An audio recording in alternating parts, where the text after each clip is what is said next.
Noah Woods was 14 and desperate. His plan? Steal scrap metal from a junkyard, build a motorcycle with no money and no license, and ride until nobody could find him. But buried under rust and wreckage, he found something that would change everything. A machine worth $40,000, and a family he never knew he needed. This is his story. Noah Woods learned early that silence kept you safe. At 14, he'd perfected it. The art of moving through a house without making floorboards creak, of breathing shallow when someone drunk was yelling in the next room, of disappearing into himself until the storm passed. Tonight, though, he wasn't home. He was waist-deep in mud at Henderson's junkyard, pulling a rusted chain from a pile of scrap that smelled like rainwater and decay. The junkyard sat at the edge of town, forgotten by everyone except kids looking for trouble and Noah looking for parts. Last week's storm had turned half of it into a swamp. Perfect. Nobody came here anymore. That gave him time. He'd been planning this for 6 weeks. Every night after Damon passed out on the couch, beer cans scattered like evidence, Noah slipped out through the kitchen window and walked the long route here. He had a shed in the back corner, half collapsed but dry enough. Inside lay his collection. Bolts mixed with brake cables, a dented gas tank leaning against exhaust pipe sections, a skeleton of an escape plan. He didn't know much about motorcycles, but he knew how to study. The public library had 3 repair manuals, and Noah had memorized them cover to cover. He knew what he needed, a frame first, then an engine. Wheels and a fuel system would come after. The rest he'd figure out. He didn't care if it ran perfectly. It just had to run long enough. Noah wiped sweat from his forehead and kept digging. His hands were blistered, nails black with grease that wouldn't wash out no matter how long he scrubbed. Damon noticed last week, grabbed his wrist. "The hell you been doing?" Noah lied, said he'd been helping at school with the shop class. Damon didn't believe him, but he let go.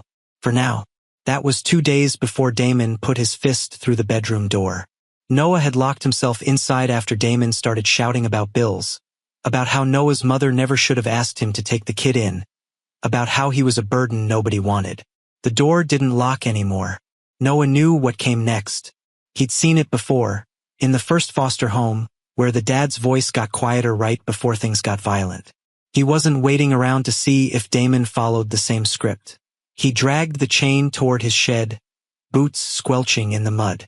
The moon was almost full, giving him just enough light to see by. He dropped the chain with the others and turned back toward the far end of the yard, near the collapsed fence line. That's when he saw it. At first, he thought it was just another pile of scrap. Roofing panels, rotted wood, a stack of old tires.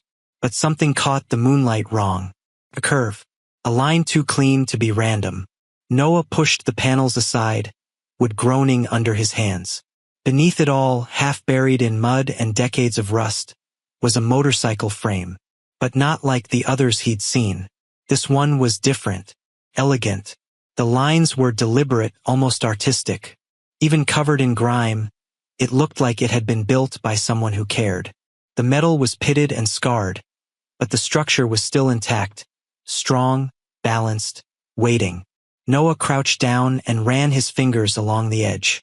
The brand was a mystery, no visible logos or markings he could recognize. Just metal and mystery. He tried to lift it. Too heavy. He'd need a lever, maybe some rope. He was planning his next move when he heard footsteps behind him. Noah spun around, heart hammering. A man stood a few feet away, older, maybe 50, with a gray beard and a leather vest over a faded t-shirt. He wasn't angry, just watching. In his hand, a flashlight. "Easy," the man said, voice low and calm.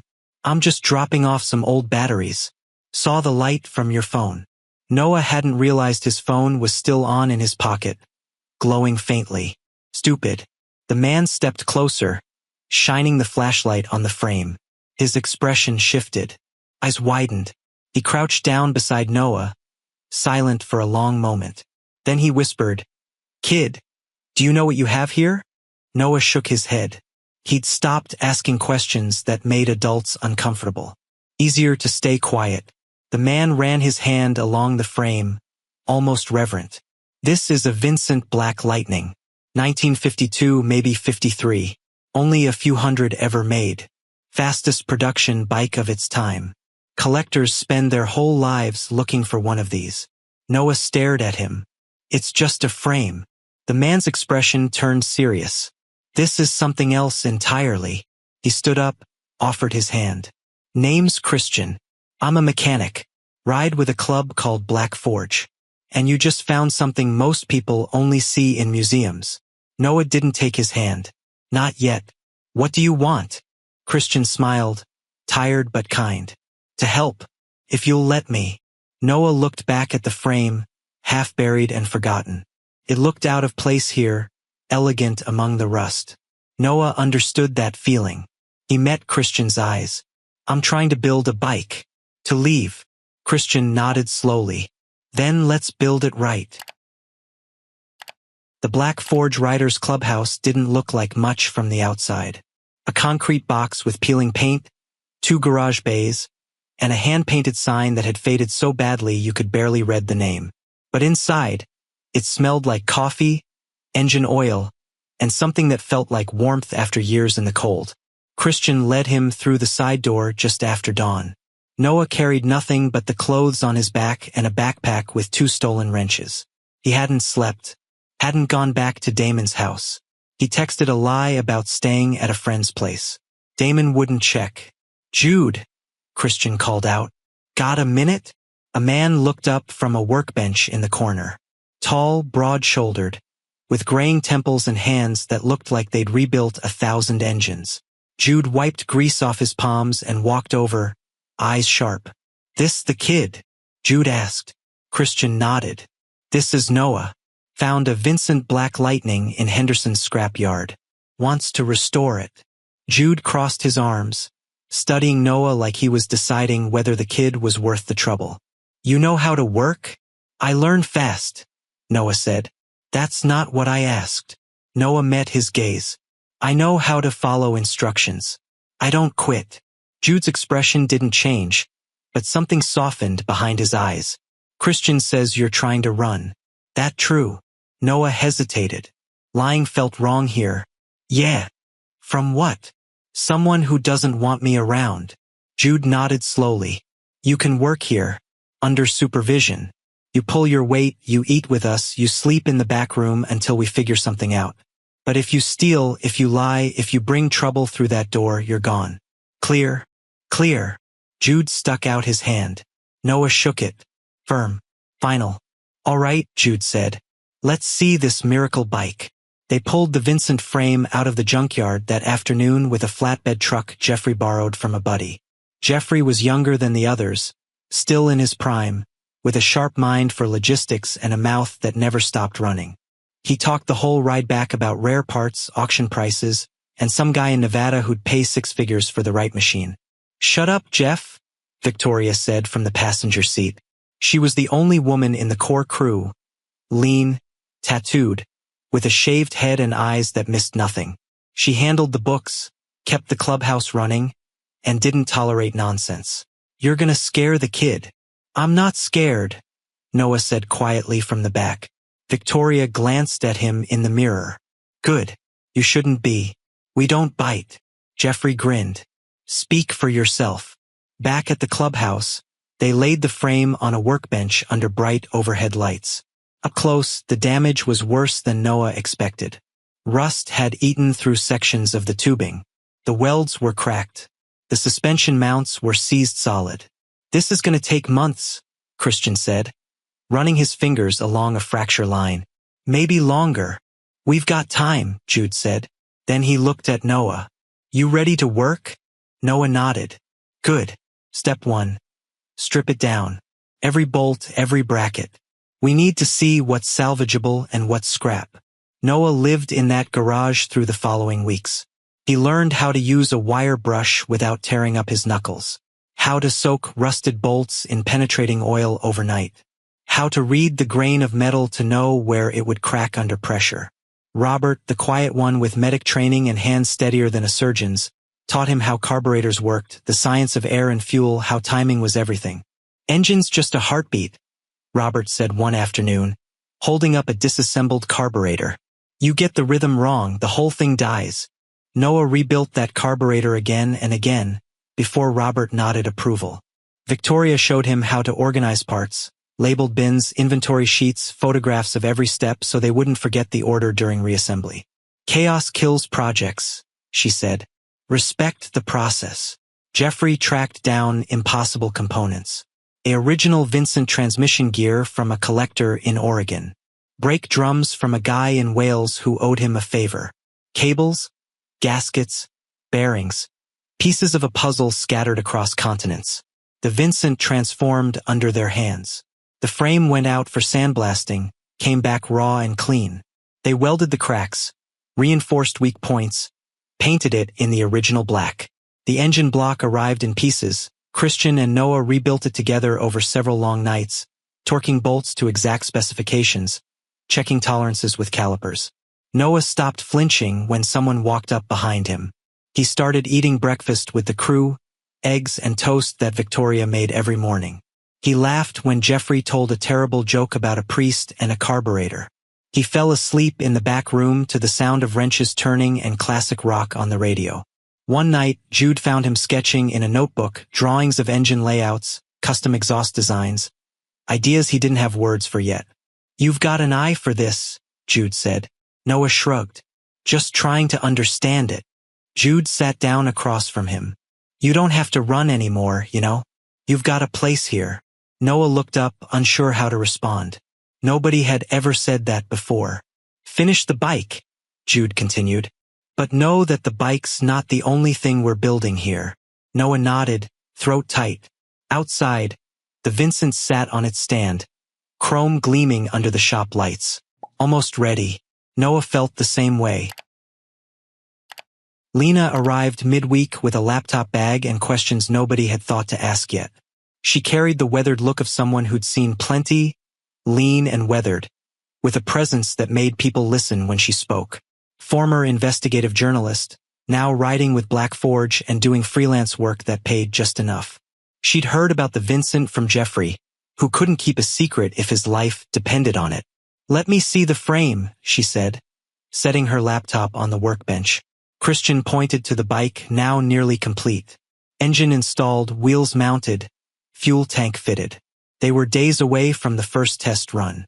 Lena circled it slowly, pulling out her phone to photograph the VIN stamped into the neck, the serial numbers on the engine case, the manufacturer marks most people wouldn't notice. She crouched down, snapped close-ups, then straightened and opened her laptop. "Give me an hour," she said. Noah watched her work from across the garage. He was helping Robert bleed the brake lines. Tedious, precise work that required patience. But his attention kept drifting to Lena, who typed fast and frowned at her screen like she was reading something that didn't add up. "She always like this?" Noah asked. Robert nodded. "Lena doesn't do anything halfway. If there's a story, she'll find it." Less than an hour later, Lena closed the laptop and called everyone over. The crew gathered around the workbench, Jude and Christian flanking Lena, Victoria leaning against the wall, Jeffrey and Robert closing in from behind. Noah hung back, uncertain if he belonged in this conversation. "Sit down, kid," Jude said, nodding to a stool. "This involves you."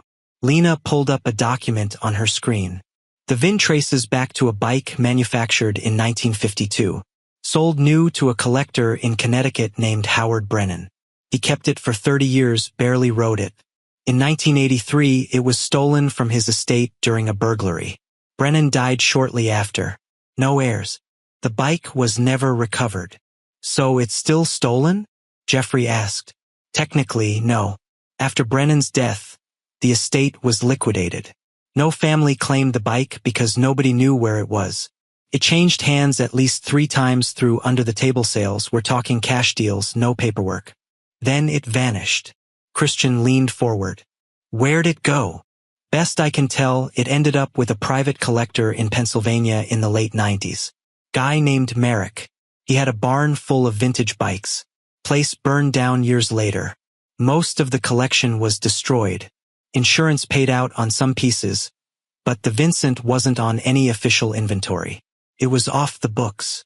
"So how'd it end up in Henderson's junkyard?" Victoria asked.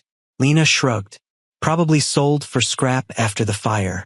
Someone didn't know what they had or didn't care. It sat there for decades. They didn't know what to say. What does that mean legally? Jude asked. Lena didn't hesitate. The bike is legally abandoned property. No active claim. Under salvage law, it belongs to whoever recovered and restored it. She paused. It belongs to Noah. Noah's stomach dropped. What? You found it.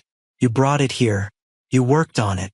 Lena's voice was steady, factual. It's yours. Jeffrey let out a low whistle. Kid, do you have any idea what this thing is worth? Noah shook his head. A fully restored Vincent Black Lightning in this condition? Jeffrey pulled up an auction site on his phone, scrolled through listings. Restored bikes like this sell for tens of thousands. This one could push 40, maybe more. Noah's breath caught. 40,000. The number felt impossible. He'd never seen that much money in his life. Never imagined holding it. We need to sell it, Jude said quietly. The room went still. Jude looked around at his crew. We're drowning in back rent. We've got legal fees from that zoning dispute still hanging over us. Jeffrey's been covering parts out of pocket. We're drowning. He turned to Noah. I won't lie to you. This bike could save us. Noah's chest tightened. He looked at the Vincent. Polished, powerful, beautiful. They'd built it together. Every bolt, every adjustment. It wasn't just his. It belonged to all of them. Okay, Noah said. The word came easier than he expected. Maybe because for once he wasn't losing something. He was choosing to share it. Jude studied him. You're sure? Yeah, sell it. Noah's voice was stronger now. But if we're selling it, we split it. I found it helped fix it. Right? Christian smiled. Victoria looked impressed. Jeffrey nodded slowly. Jude stood up, walked over, and put a hand on Noah's shoulder. Damn right. Lena spent the next week reaching out to collectors, private buyers, auction houses. She put together a document. The bike's history, the restoration process, photographs of every stage. She wrote about Noah, not his whole story, but enough. A kid with nothing who found something priceless and chose to share it. The offers started coming in. 40,000 from a museum in California. 45 from a private collector in Texas. Then, on Friday afternoon, an email from a man in Virginia. No name, just initials. His message was short. I'll pay 50,000, but I want to meet the boy first. I want to hear the story from him. Jude read it aloud in the garage. Everyone looked at Noah. What do you think? Jude asked. Noah stared at the Vincent, gleaming under the lights. He thought about Damon, about running, about the junkyard and the nights he'd worked alone, believing nobody cared whether he disappeared. Set up the meeting, Noah said. Let's finish this right. The meeting was scheduled for Saturday at noon, but on Thursday night Damon showed up. Noah was in the garage with Christian, adjusting the Vincent's idle speed, when he heard the voice outside loud, slurred, ugly. I know he's in there. Noah, get out here. Christian's jaw tightened. Stay inside. But Noah was already moving toward the door. He'd spent 2 months learning not to run. He wasn't starting again now. Damon stood in the parking lot, swaying slightly, reeking of cheap bourbon. His eyes were bloodshot, face flushed with anger. Behind him, the clubhouse door opened. Jude stepped out, arms crossed. Victoria appeared at the side entrance. Jeffrey moved to block the driveway. You need to leave, Jude said, voice level but hard. Damon ignored him, jabbing a finger at Noah. You think you can just disappear? Live with these people? Play mechanic? Pretend you're something you're not? I'm not going back, Noah said quietly. Like hell you're not. You're 14. You're under my care. That means you live where I say, do what I say. Damon's eyes shifted to the garage, to the Vincent visible through the open bay door. And that bike? Anything you found while living under my roof belongs to me. Christian stepped forward. That's not how the law works. Damon sneered. I don't need a legal lesson from some biker trash. The kid's my responsibility. I've been feeding him, housing him, He owes me. His voice rose. That bike is worth money. My money. And I'm taking it. He started toward the garage. Jude moved to intercept, but Noah spoke first. You never fed me. Damon stopped. Noah's voice was steady, cold. I bought my own food with the $20 Mom left me. You drank the rest. You never asked if I ate. Never checked if I had clothes that fit. You didn't take care of me. You just didn't kick me out. Watch your mouth. You broke my bedroom door because I locked it. You told me I was a burden. You said Mom made a mistake asking you to take me. Noah stepped closer, fists clenched but voice calm. You never wanted me, so you don't get to own what I built.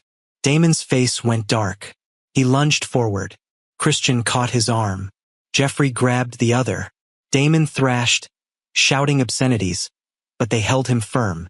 Let go of me. I'll call the cops. I'll report him as a runaway. Go ahead, a voice said from behind them. Lena stood near her motorcycle, holding a manila folder. She walked over calmly, opened it, and pulled out a stack of papers. I pulled Noah's case file from social services this morning, she said, her tone clinical, detached. Took some calls, but I got access. Want to know what I found? Damon stopped struggling. You never filed for legal guardianship. Noah's mother listed you as temporary emergency care in her will, but you were supposed to formalize it. You never did. You didn't. That was years ago. Lena held up a highlighted document. According to the state, you have no legal custody, no parental rights. You're just a man who let a kid sleep in his house. Damon's face went pale. So here's what happens next, Lena continued. You leave, right now.